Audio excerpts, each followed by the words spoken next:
right, if you're here for the Minority Mental Health Proclamation, come on down. We're joined by our DHHS Summer Rise interns, too. Special shout out.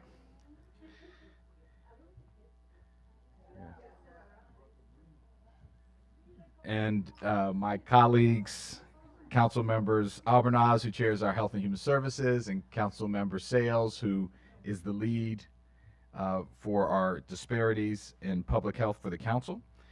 We've got Dr. Bridgers, Dr. Davis. I mentioned our Summer Rise interns for DHHS, George McFarland. I saw Wanda Smith from the African American Health Program. Sammy Subkota, where's Sammy? Yes, there you are. From the Asian American Health Initiative, Monica Weinbarg, and others from Identity. There you are, hello. And Dr. Sonia Bruton, who I saw from CCI. Hey, Sonia, good to see you. Anne and team, Anne Mazur, from our wonderful partners at Every Mind. I know I saw them. And we've got Our Minds Matter, the Trevor Project, NAMI, Montgomery County, CCACC, Mental Health Services, the Muslim Community Center, and so many others. Thank you for all the work that you do on this important issue. We knew this before, but the isolation and the at least triple pandemic for people of color over the last 3 years between the health, the economic fallout, and obviously the social justice moment that we've had and are still having have caused a lot of stress on already communities that have been stressed and pushed to the max, dealing with income inequality, dealing with health outcomes that are persistent and disparities that are persistent. We just talked about one of the many ways that it's difficult in our society to live a full and healthy life, as we were talking about pedestrian access in communities and development in communities. So it's more important. It's always been important, but it's really important now more than ever to recognize the work that's being done on minority health, mental health in particular. And I'm just honored to stand here with my colleagues to lift up the work. We are fortunate in Montgomery County to have some great organizations doing great work that's grown over the last several years, but we still have a lot to do. There's a lot of stress, and there's still a lot of stigma associated with mental health. And I'll put myself in that category. You know, there's been times in my life where I have resisted the demonstrated need to seek mental health assistance. And we need to destigmatize that and continue to do it. And that's one of the many goals of Minority Mental Health Awareness Month. So I'm going to turn it over to my colleagues, but you have all of our commitment, collective commitment, to make sure we're supporting these organizations, supporting the work. And if you need help, please get help. We have so many great organizations here. I'm so thankful that you all took time in the middle of the day to come out and talk about the important work that's happening. With that, I'll turn it over to Councilmember Albornoz and then Councilmember Sayles.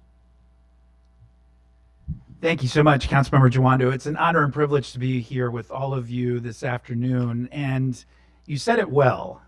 We have to make sure that we take care of ourselves in addition to our loved ones.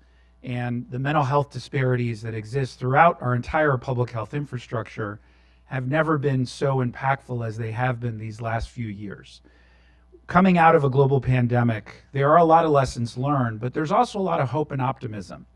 For one, we are all working collectively to eliminate the stigma often associated with accessing mental health support. That is particularly true in our Black and Brown community, where for too many of our families, asking for help is seen as a weakness, and it is not. It is a strength. Particularly during these difficult times when we have global unrest, another very challenging presidential election cycle that will be looming, there are many factors out of our control.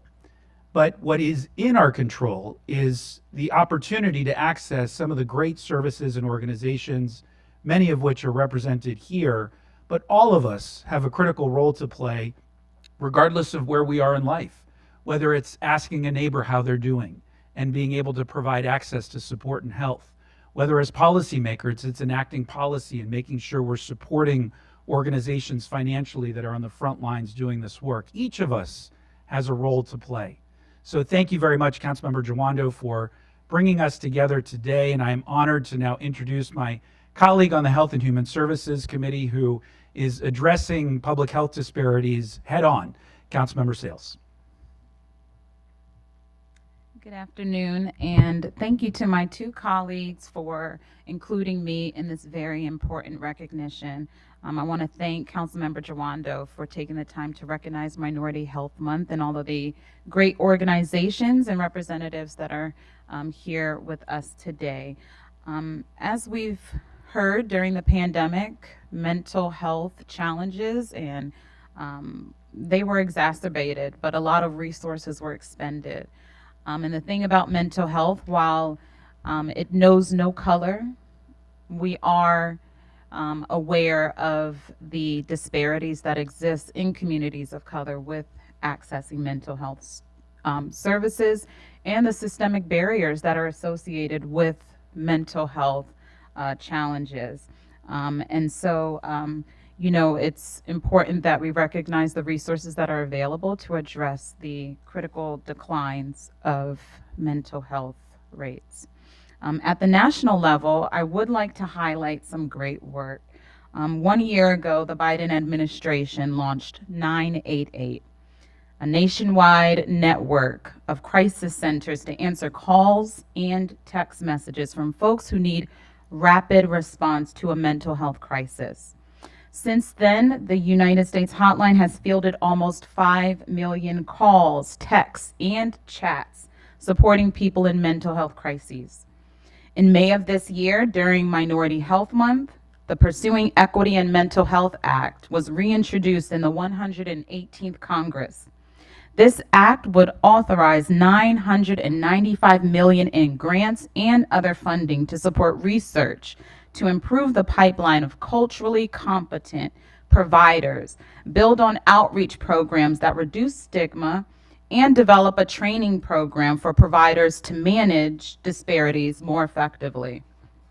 At the county level, we have our work cut out, but we also have excellent service providers to combat the mental health crises, which include our 24-hour crisis prevention hotline, our centers, our mobile crisis team, our health and wellness centers at our schools, and soon we will have a health and wellness center at every MCPS school in Montgomery County.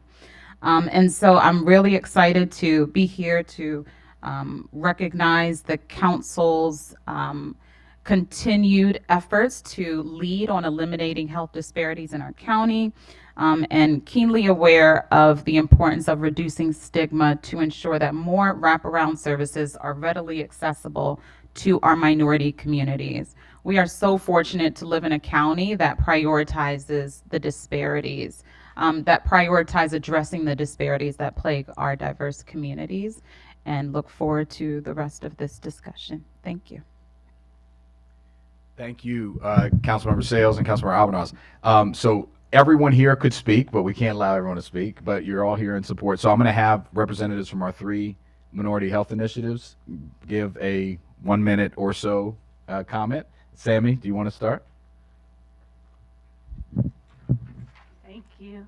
Thank you. Hi, everyone. My name is Sammy Subkura. I'm the Behavioral Health Coordinator with Asian American Health Initiative, known as AAHI. First and foremost, let me express my heartfelt gratitude to Council Members Jawando, Sayles, and Albornoz for extending this invitation for us to join to celebrate this Minority Mental Health Month.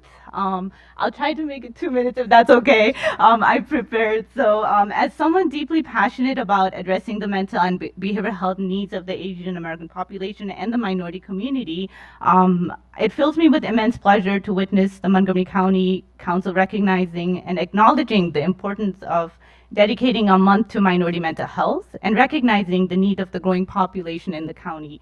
Montgomery County has much to celebrate when it comes to mental and behavioral health service delivery. We have robust and comprehensive services to meet the needs of our community. While there's much to celebrate, this month is also an opportunity to reflect on what more is needed and recognize the work that needs to be done when addressing the mental health needs of the underrepresented population. So AHI, in partnership and collaboration with the other minority health initiative and programs, namely the Latino Health Initiative and African Health Programs, launched the report that is very close to my heart, the Minority Voices 2022, Our Mental Health Journey. Through this report, it became clear that long-standing stigma and stereotypes continue to cause hesitancy in openly sharing mental health struggles within communities of colors and underserved communities. So HI, AHP, and LHI kicked off this project last year for Minority Mental Health Month and began collecting stories of mental health from our communities. We ultimately collected 27 stories, which we compiled into a report. And through the analysis of the stories submitted by the community members, some themes emerged. Stigma, fear of being judged, and the lack of discussion about mental health were some of the main barriers to seeking mental health in the Black and African American community. We found that cultural expected behavior to stay silent and the expectation to have a perfect mental health were the main barriers to seeking mental health support in the Asian American community. And as heartbreaking as it is, we continue to witness high rates of suicide and bullying among Asian American teens in Montgomery County, reflecting a deep-seated problem that requires urgent attention. In the Hispanic and Latino community, stigma and the fear of being labeled as crazy or judged prevent many from seeking the help they desperately need. This report has amplified the voices of Asian American, Black, African American, Hispanic, and Latino communities, shedding light on their mental health experiences and journey. It has also shown us that unconditional love, a non-judgmental support system, culturally responsive providers, language support, contributing back to the community, and access to the culturally and multilingual services, to name few, were factors that positively impacted mental health and well-being. Furthermore, the report goes beyond just shedding light on the mental health experiences of our diverse communities. It also presents a compelling call to action that emphasizes the need for comprehensive, whole-of-society effort to support the mental health needs of our community. These stories have deeply touched our hearts and underscore the urgency for change. I urge everyone to read this report and heed the voices of these 27 community members. Their stories are not just accounts of personal challenges, but reflections of the broader issues affecting minority mental health. By listening to their voices, we can develop a deeper understanding of the unique challenges they face together and work together to find comprehensive solutions. In the spirit of National Minority Mental Health Month, let's remember that our cultural diversity is our strength, and by recognizing its significance in shaping our mental health experiences, we pave the way for a healthier and more compassionate future for ourselves and generations to come. Also want to give shout out to the Summarize program students for that. In closing, I want to express my deepest gratitude once again to Councilmembers Jawando, Sayles, and Albornoz for recognizing Minority Mental Health Month. Thank you so much. I'm sorry. Okay, that's all right. Thank you. It was all very good. All right, and then very quickly, Ms. Wanda Smith, because she said so much about the three initiatives already. African American Health Program. Yes, very quickly, I want to with the African American health community, and our goal is to address the health disparities in the African American community, and we want to see the community healthy. And I go out every week and do screenings in the community. We do physical screenings and, of course, mental health screenings. And just as we have individuals who are in the community with high blood pressure and diabetes and high cholesterol and other health issues, we have individuals who are walking around with anxiety and depression and PTSD and addictions. And these are individuals that are not getting treatment. And so it is an ongoing discussion to have individuals go get treatment, to understand what mental health is, and to address the stigma, because there is a very high stigma in the African American community. People don't want to talk about it, people don't want to think about it, but at the African American Health Program, we have programs to put in place so we can have the dialogue about mental health. And as I said, it is an ongoing discussion because your mental health affects your physical health. And my motto is your mental health is your physical health. and your physical health is your mental health. So we encourage the community to take care of their health in general because we want a healthy community. Thank you, Wanda. Thank you, Wanda.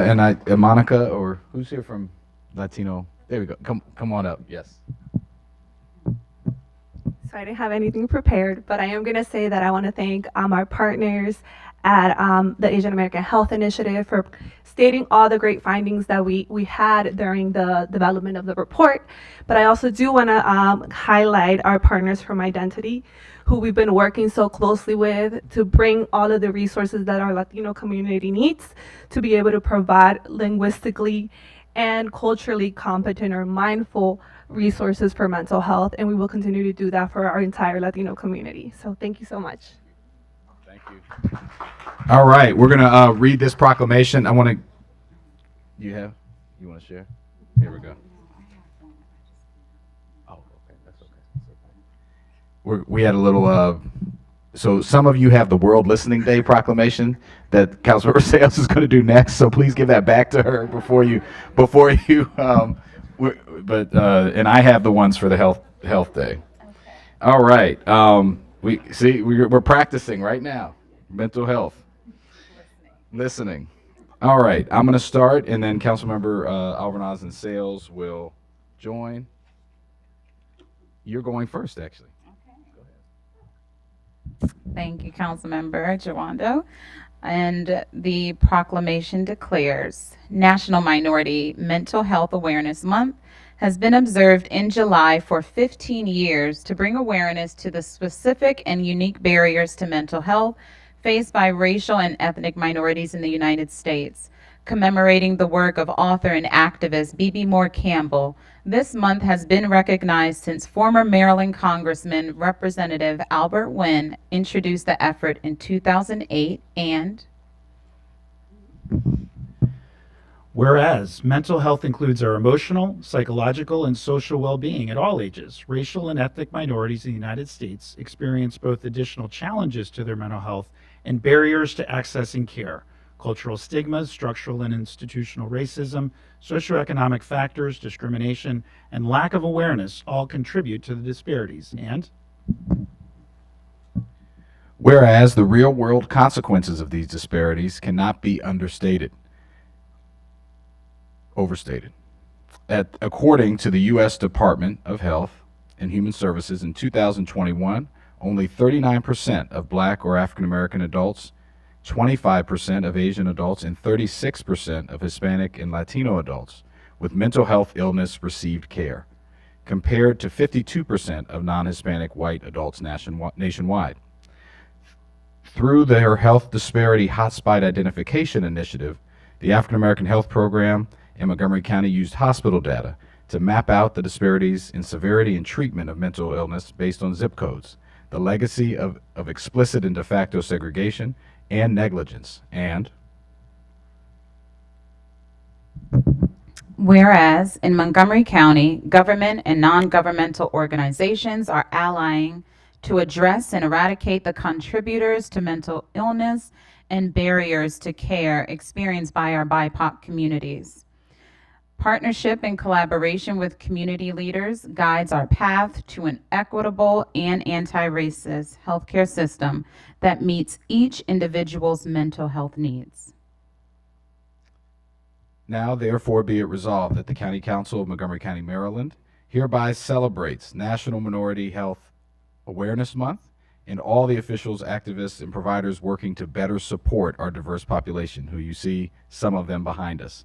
And be it further resolved that the County Council encourages all county residents to do the same. Presented this day, the 25th of July in the year 2023, signed by myself, Councilmembers Albornoz, Sayles, and Council President Glass on behalf of the entire council. Congratulations and thank you.